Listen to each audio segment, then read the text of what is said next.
And he told me that night, the only way you are leaving here is in a body bag. Wow. Wow. I fought for my life that night. He had picked up a knife, and the only way to describe it is being in an out-of-body experience. Wow. I saw us fighting as if I was watching a movie. Welcome to the Beautifully Becoming community.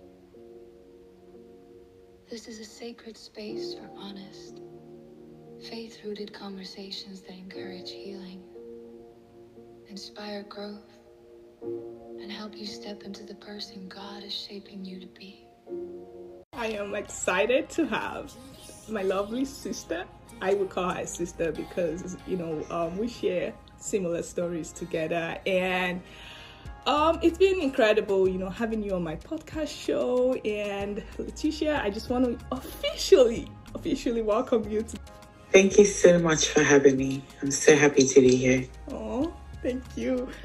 So you've been doing a lot of coaching lately, a lot of coaching, and I just want you to, tell us more about your coaching services and tell us more about yourself, basically. So I'm originally from Bermuda. I now live in England, where I am a business mindset coach, and I'm dedicated to helping Black women in particular get their mind right so that they can see the success and fulfillment that they desire in their lives. A better place when you're able to turn your story into inspiration for someone else. So that's what I'm doing, and really excited about it. Sorry to hear about what you went through, but I think it's beautiful what you're doing now. Thank you. So that you are using your mess to help someone else. That's what it is, absolutely. My main focus right now is helping women build their own businesses, which is something that I'm very passionate about. Self-sustainability, not building someone else's dreams. So my mission right now is helping women build one business that feeds their soul at a time. That's my goal. So that we are living fulfilled lives, happy lives, and we are doing what it is that we truly desire. Oh, that's good. And I just really like it, especially I just wrote down, get their minds right, because our mind is huge, and it can work for us, it can work against us depending on what we do with it, basically. And I just know that you started this coaching thing based as a result of something. So what was your propelling force? What was that thing that pushed you into, what, I just have to give back to Black women? What was that story behind it? I went through years of turmoil. And at the end of that tumultuous journey, I actually worked with a coach. That relationship changed my life. And as I rebuilt my life from that point, I was searching for fulfillment, and I knew that I had a purpose that was bigger than what I was doing at the time. So I was working in commercial insurance, and I got tired of it. So I was like, I need something else. And I was reminded of, the transformation that happened with me as a result of a coaching relationship. And I decided, what? This is what all of the mess was all about. Being able to turn that around and create a message to help someone else. Wow. So we want to just kind of dive right into it, because personally, I have been in this messy situation that when I got out of the abusive marriage, I thought, getting out of it would just be, that would just be it for me, and you just hear a lot of people saying, do not die in it, come out of it. If it's gonna kill you, get out. And they don't tell you that there's more to do. Getting out is not just where it stops. So can you just walk us through that process? Yes, absolutely. So my story begins when I was about 7 years old. I was told by a family member that my birth was the reason for my parents' divorce. And that devastated me. And it created a narrative for me that became self-sabotage, really. How can you be worthy of anything when literally being born rips apart the most significant relationship in your life? So I spent years after 7 trying to figure out who I was, trying to step into my own. And one of the narratives that I heard from a lot of people, my parents, my family members, neighbors, teachers, was that I was too much. I was too loud. I was too opinionated. I was too smart for my own good. And I was just too much. So already questioning your worth, then hearing that you are too much, it created this storm inside of me that really just wanted love and attention. I really just wanted to be accepted for who I was. So by the time I was 14, I was a fully developed child. Fully developed. I looked like I was in my 20s.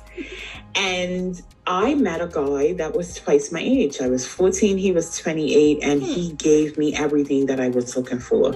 Attention, no judgment, acceptance.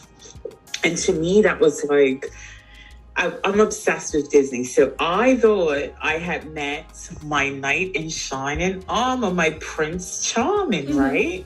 So I spent a lot of time with this guy. And in Bermuda, I come from a very small community. Your neighbors know more about your business than you do. So my mom found out about him very early.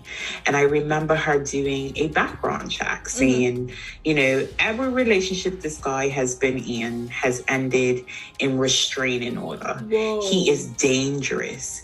You need to leave him alone. But I had a tumultuous relationship with my mother. She had married a man that did not like me. And from my standpoint, she chose him over me. Okay. So am I going to trust this woman who has abandoned me emotionally? Or am I going to trust somebody who is showing me and giving me everything that I need? So I didn't believe her. When I was 16, he put his hands on me for the first time. He choked me. And I remember thinking to myself, oh my God, I cannot tell anybody this. I cannot tell anybody, because that's me admitting that I was wrong. Absolutely. And a teenager's not admitting that they're wrong, okay? I thought I knew what was going on in my life. I thought I had it all figured out. But I packed up and I left. I left because I knew that abuse was not okay. I knew that a man should not put his hands on you. So I moved back home. And when I say move, I know I'm 16, but I spent a lot of my time up there. There was no questions asked if I came home at 11 o'clock at night from school. I spent my time with him. So I packed up everything. I moved back in with my mom. And I was angry, right? Because this was my outlet. This was my way out of what I felt was a really bad situation. And now I'm right back in it. I don't have an outlet. So that created a lot of anger for me. Anytime my mama said anything to me, it was like a big blow up. And I remember one night having an argument with her husband.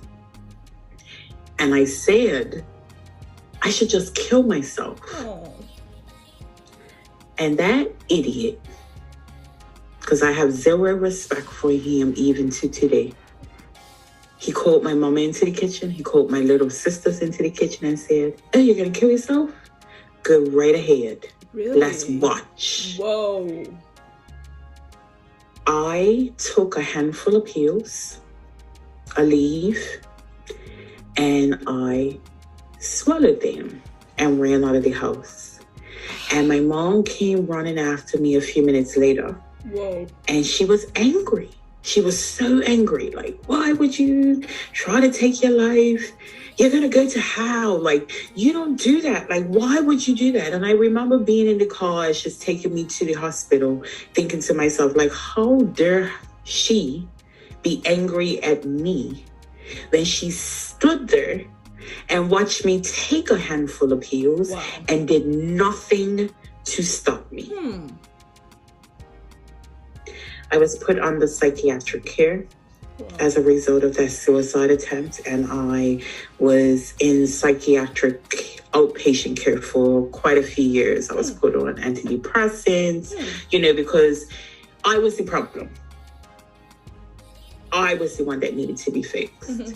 There was no addressing why I was in the place that I was in. That's a huge one.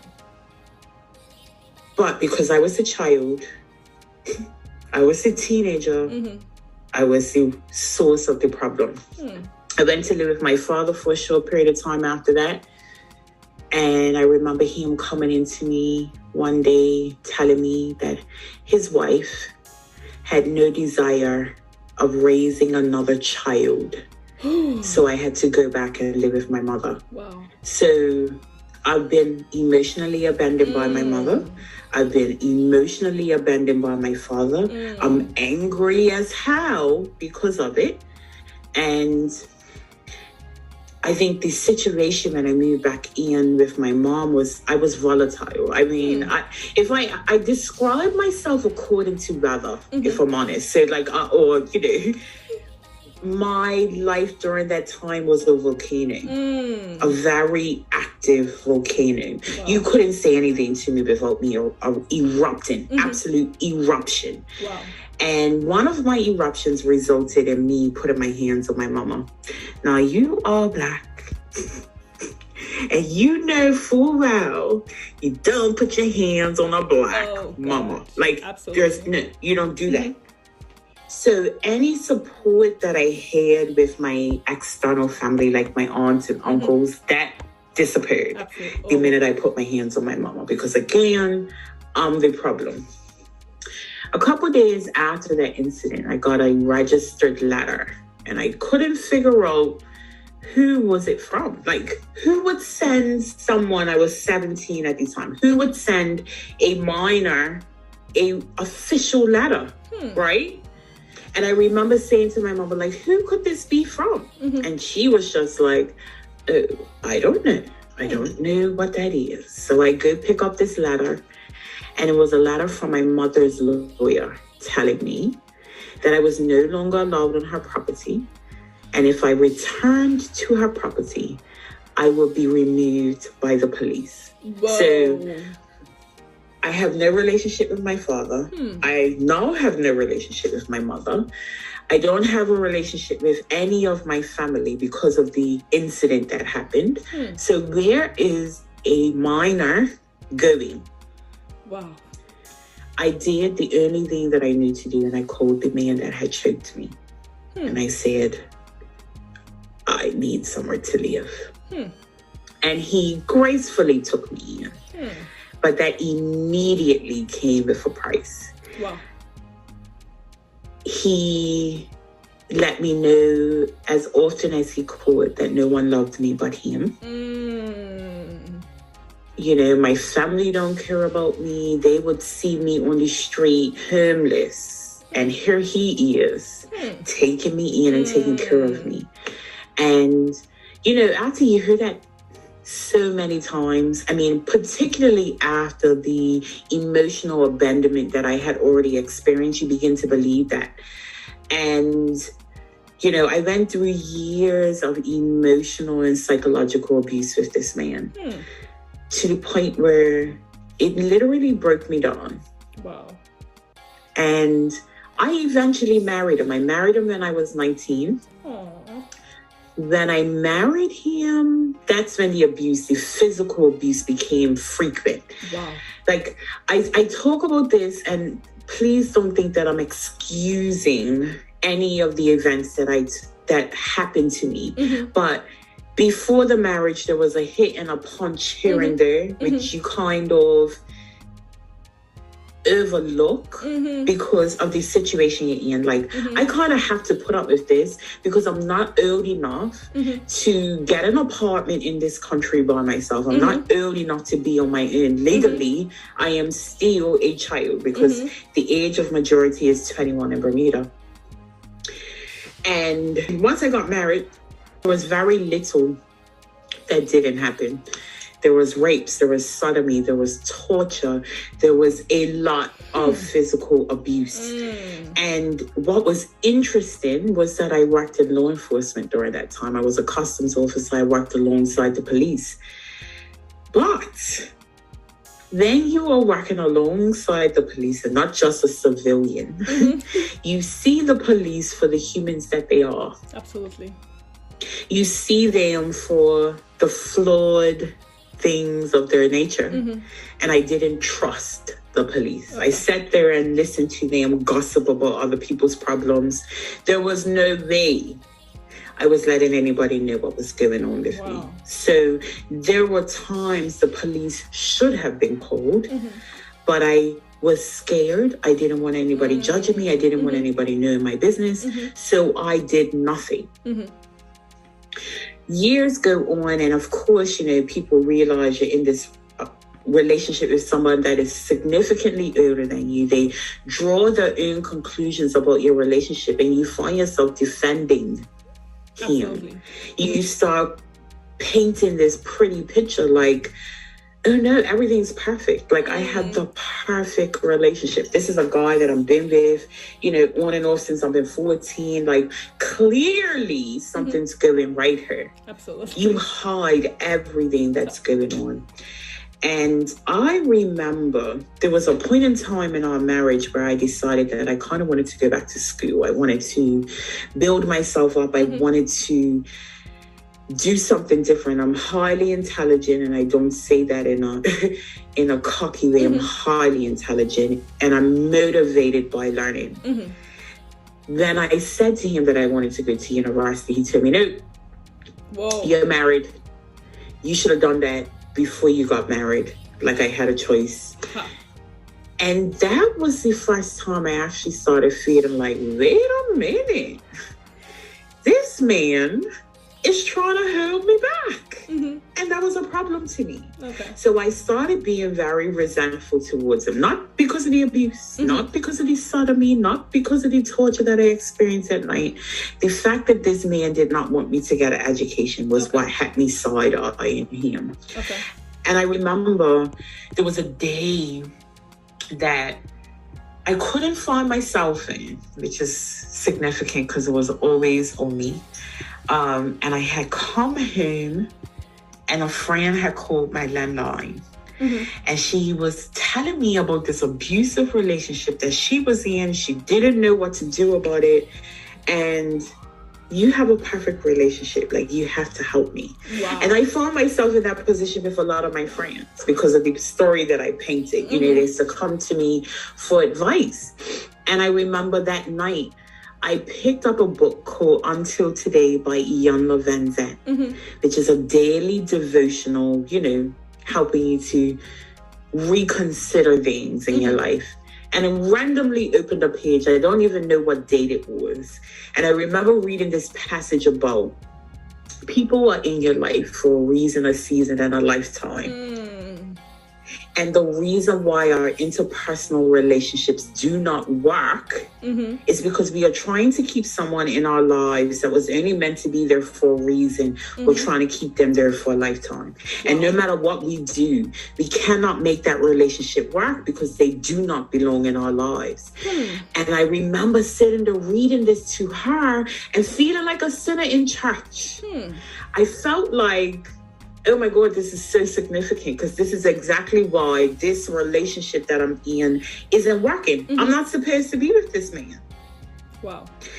That was the most significant thing because that night, my husband came home very drunk. He had my cell phone.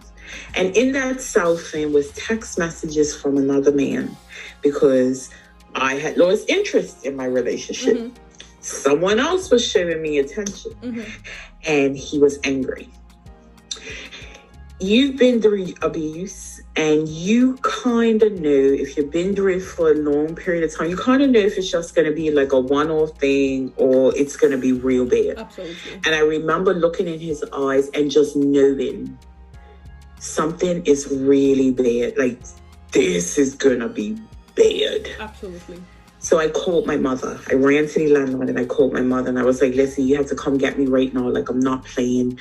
Come and get me. He ripped the phone line out of the wall and he told me that night, the only way you are leaving here is in a body bag. Wow. Wow.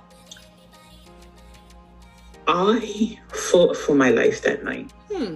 He had picked up a knife, and the only way to describe it is being in an out-of-body experience. Wow. I saw us fighting as if I was watching a movie. I couldn't process it. Wow. I don't know if it's disassociation. I don't know what it was, but I couldn't process that I was going through that in that moment. I'm not going to lie to you. I remember the knife coming towards me. Wow. I never processed pain in that period. So I actually didn't realize that he had stabbed me. Wow. We were living with someone at that time. And shortly after he stabbed me the first time, that person broke into the room that we were in because there was just so much chaos and commotion. And I remember running out of the room into the living room and falling onto the couch. He followed behind me, straddled me on the couch, and then proceeded to try to stab me again. Wow. And his friend was like, this can't happen. Like, you guys cannot bring the police here tonight because there was other things going on in the household, right? His friend pushed me out of the house. I had on a t-shirt, maybe some socks. I don't even know that I had on underwear. And I remember that night it was raining. It was pouring rain. And there was no grass outside the house. So it was like pure mud. And I was standing outside. It's like 1 o'clock in the morning, not understanding what am I to do next? I don't have my cell phone. He's still got my cell phone. I can't go knock on someone's door like this. In that moment, I'm processing heat. Wow. Where I feel something running down my body. It was my blood. Wow. And I still had not processed pain. Like, I was not in pain. I was numb. Luckily enough, my mother came. She listened to me and she came. And shortly after I was pushed out of the house, she pulled into the yard. Once he saw that someone was there to get me, he started throwing my stuff out of the house. So I'm trying to pack my mama's car with my stuff. And one of the things that he used to do to apologize to me for the abuse that I endured was buy me Louis Vuitton purses, right? So I am 21 years old at this time with about $20,000 worth of Louis Vuitton. Wow. That was my pride and joy, right? So I saw him throw a Louis Vuitton out the window. I'm like, oh my gosh, I'm gonna get this bag. Like, I need these bags. Forget that I'm bleeding. I need these Louis Vuittons. He realized that he drew the Louis Vuittons out the window. So he comes outside with a knife, trying to get the bags from me. And my mom is like screaming, like, get in the car, get in the car. So we got in the car. I realized then, because I was ready to fight him for the bags, I'm not going to lie to you, but I realized then how much danger I was actually in. Like, he could have slit my throat in front of my mama. You know what I mean? So I got in the car, and the first thing she says to me, we got to go to the hospital. And I was like, oh no, we're not going to the hospital. That's not part of my plan. Because I knew if I went to the hospital with a stab wound, there was nothing that I would have been able to do to stop them from arresting him. Absolutely. And although I've been through this traumatic experience, my trauma was still protecting him. I was trying to protect my husband, right? So I go to my mom's house. We managed to stop the bleeding. I convinced her, let me go to the doctor in the morning if it's severe, because my doctor was keeping a record of all my abuse. That's one thing I did do. I went to my doctor anytime I was injured and got him to take a record of that. So my thought was, I'll go to the doctor in the morning. So I'm at my mom's house less than 2 hours after being stabbed by my husband. And I remember her saying to me, so what are you going to do? Because you can't stay here. Oh, wow. Oh. She packed me back up in her car and took me to the police station, where I was then escorted to a homeless shelter, where I lived for 2 months. Wow. And, I naively thought, okay, my relationship's over. I got a restraining order. I filed for divorce. Life is just going to be amazing. I walked away, right? I survived. I'm a survivor. And that's a badge of honor, so I thought. But I was so ashamed Tell me about of what I had been through. Absolutely. I was a highly intelligent woman, and yet I allowed myself to be in this relationship for such a long period of time. I now am out of this relationship. I don't know who I am, because my identity had been always tied to my interpersonal relationships. If I described myself to someone, I would always describe, oh, I'm so-and-so's daughter. Oh, I'm so-and-so's girlfriend and wife. I didn't know who I was. So coming out of such a traumatic experience, not even having a solid understanding of where I'm going, who I am, I sabotaged myself for 10 years. Wow. I started drinking. I started being very promiscuous. And I'm not ashamed of that. Some people are ashamed of the past. I'm not. I was a hot mama, man eater. I did what man did to women and felt no way about it. But when I finally caught feelings for someone, I was in a relationship with someone for 3 years, dealing with the emotional abandonment that I had experienced in every other relationship. This man was a cocaine addict that stole everything from me, drained me of everything. I spent one Christmas of 2009, with no water, no heat, no bed to lay on, no food in my belly, because, again, I'm in a relationship with someone that I don't need to be in, and I'm too ashamed to let anybody know what's going on with me. So I sat there in darkness, suffering, but that was indicative of where I was in my life at that time. Wow. That relationship ended because I found out that he was a married man after living with him for nearly 3 years. Wow. I spent time putting my life back together because I realized, if nothing changes, nothing changes. And I have to take ownership for something here, So I started working on me the best way that I knew how. Self-help books, looking at TV programs, the whole 9 yards.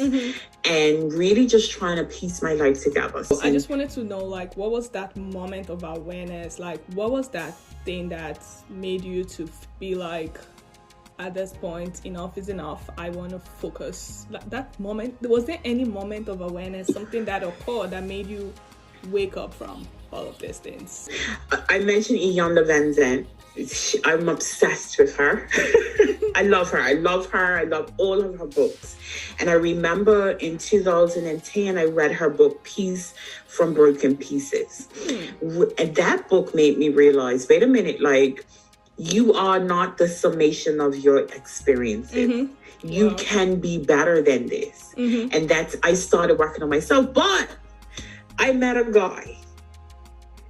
And that guy was he was something different than I had seen before. Was completely attentive, completely emotionally available, until one of his family members died. Aww. And he relapsed on crack cocaine. Aww. Wow. So again, I'm in this place where I'm realizing, always in this space. And that relationship actually resulted in me getting arrested on my job. Wow. He had stolen something and my name was called, and they came and picked me up from my job. And I remember being in jail, having to call my mama. Wow. And I called and I was like, listen, I need a lawyer. I need someone to help me get out of this situation. So I spent a couple of hours in my cell, and I remember the jailer coming and saying, someone's heard to see you. So I'm thinking, okay, cool, it's my lawyer. My mama listened. But it was my mama. I never imagined that I would be sat behind plexiglass, talking to my mama through a phone. And seeing how disappointed she was in me broke my heart. Wow. But you asked me, what was that moment? The moment was sitting there talking to my mama on a plexiglass, behind plexiglass, and she's saying to me, why do you love everyone else more than you love yourself? Wow. And that, to me, was like a Deontay Wilder whirlwind knockout punch, okay? I had to leave there and go sit back in my jail cell by myself and stew on that. And it made me realize that although I'm not responsible for why I'm in jail in this moment, my decisions are the reason why I was there. And I realized that if I don't change anything, this is going to be my life. Wow. So that for me was absolute rock bottom. That for me was the reason why I hired the coach after I got out of jail. And the coaching relationship helped me realize that my experiences made me a survivor. Right? Absolutely. Yeah. But survival mode is not the final destination. That's true.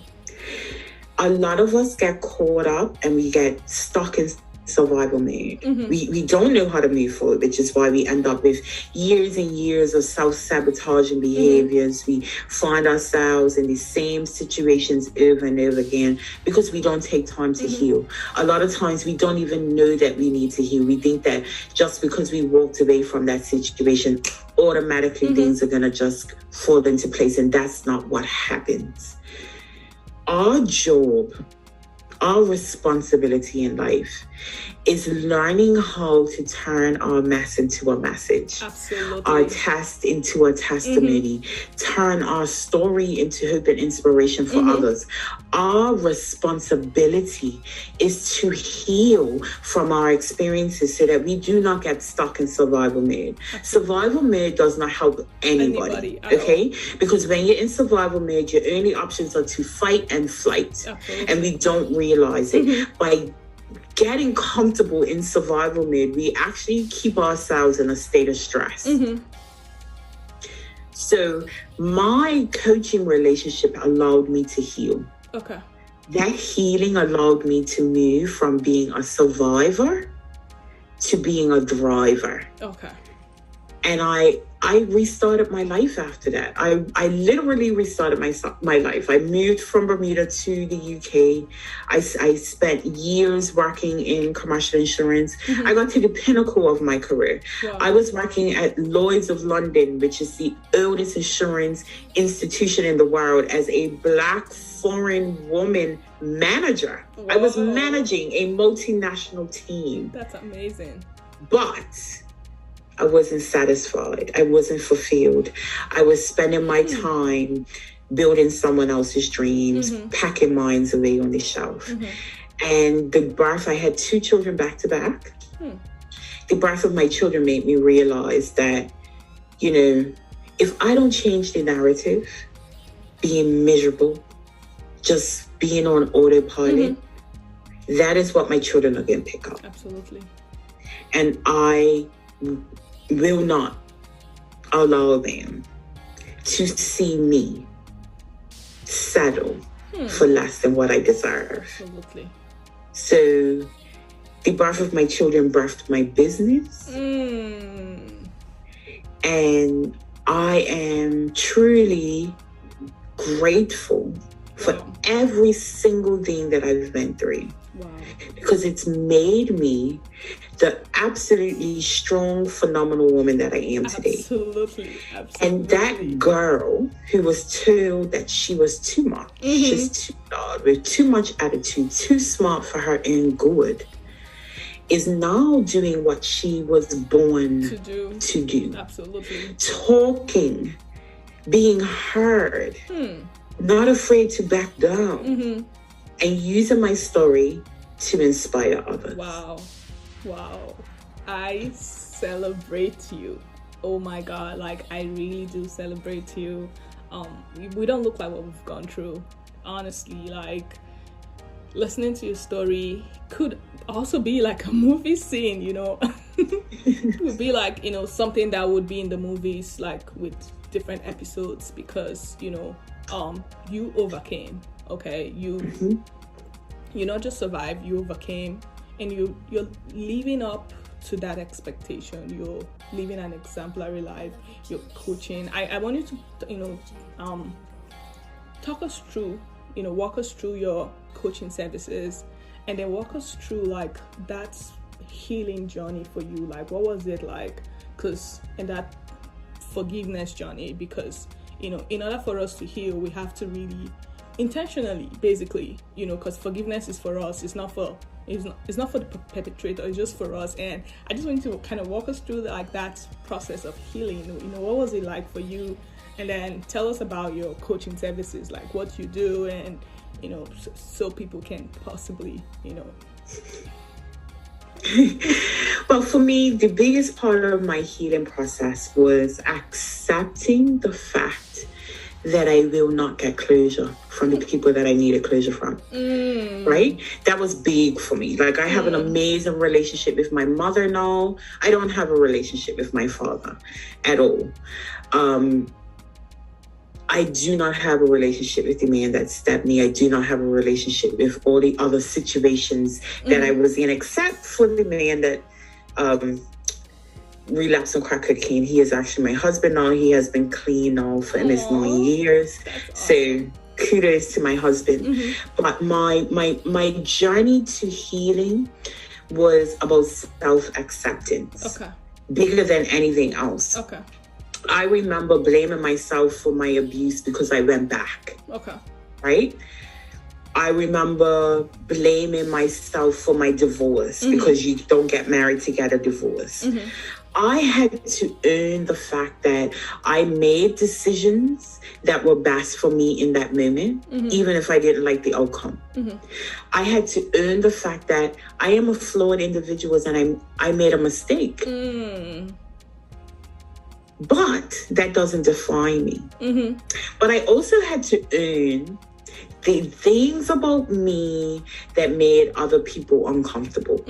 So I mentioned that, you know, my too muchness, like the threatening nature of my personality, I packed that away for so long. Like, I hid from it. I was ashamed of it. I was like, that is something that makes me less of a person. When I earned that I am a self-contained hurricane, absolutely, I was able to use that in a positive light. I was no longer running away from the expectations of others. I started defining my happiness for what it looked like for me. I started defining my success for what it looked like for me. And I started living my life for me. Rather than worrying about what everybody else thought. I spent 27 years of my life seeking external validation. And the moment I started validating myself, I started walking differently. That's so true. So true. Self-acceptance. Thank you so much, you know, Leticia. Thank you so much for, you know, sharing this super incredibly amazing story. And I just really liked the way you turned all those things that was really turning other people off, the way you turned it into positivity, and now it's really your driving force. So thank you. Absolutely. You are indeed a warrior, Thank you. Thank you so much. And I'm proud of it. Then I just want to ask you this last question. Someone who could be listening, who could be like, wow, she's talking to me right now. This is just me, really. I want you to speak directly to that person. And just, yeah. So I can be found on Instagram. I spend a lot of time on Instagram. My handle in Instagram is Black Rose Coaching. Okay. Black is spelled Blaque. Okay. Rose, as in the flower, and then coaching. Okay. And my final message to that person listening: walk as if every step you are taking is about to make an avalanche. Because you are here to change the world. Wow. Stop walking in fear. Own who you are proudly. Wow. And step forward with confidence, with your head held high, that every step you're going to take is going to change the world. And that will help you show up differently because you then know that you have purpose. Wow. That is so profound. Awesome. Thank you. Thank you so much for coming on. I am incredibly happy. I'm incredibly grateful. I'm excited. I've learned so much, Thank you so much for coming on the show. I appreciate it. Thank you for having me, and I'm just truly grateful to be in a position to provide my story as inspiration for someone else. Thank you for spending this time with me in the Beautifully Becoming community. I pray today's conversation reminded you that your journey has meaning, your process is sacred, and God is still at work in you.